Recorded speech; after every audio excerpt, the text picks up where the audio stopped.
Сәлеметсіздер ме балалар? Қазақ тілі сабағын бастайық. Сабақтың тақырыбы біздің аула.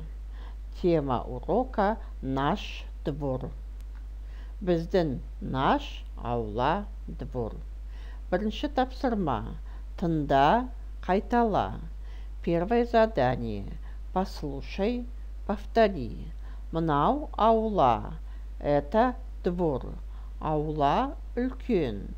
Двор большой. Аулада ағаштар, гүлдер бар. Во дворе есть деревья, цветы. Есте сақта, запомни. Бала, ребенок, балалар, дети. Бала говорят, когда один ребенок. Балалар говорят, когда много детей.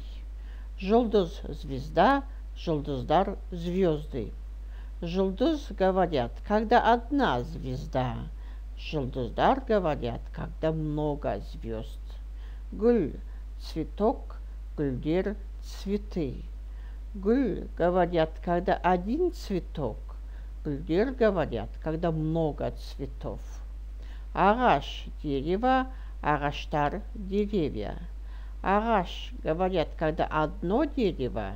Ағаштар говорят, когда много деревьев. Екінші тапсырма.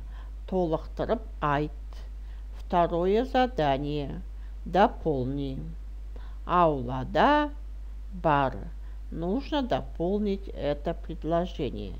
Ағаштар, деревья, гүлдер, цветы. Үшінші тапсырма.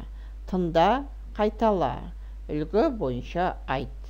Третье задание. Послушай, повтори. Поговори по образцу. Мынау біздің аула. Это наш двор. Біздің аула үлкен. Наш двор большой. Аулада ағаштар, гүлдер бар. Во дворе есть деревья, цветы. Мен аулада ойнаймын.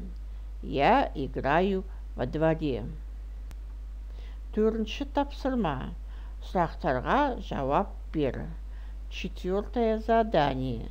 Ответь на вопросы. Аула қандай? Двор какой?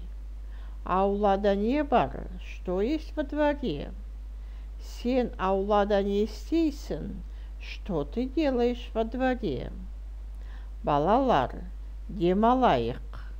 Орнымыздан тұрайық. Қолымызды созайық. Бір отырып, бір тұрып. Демімізді алайық. Сабақ аяқталды. Сау болыңыздар, балалар.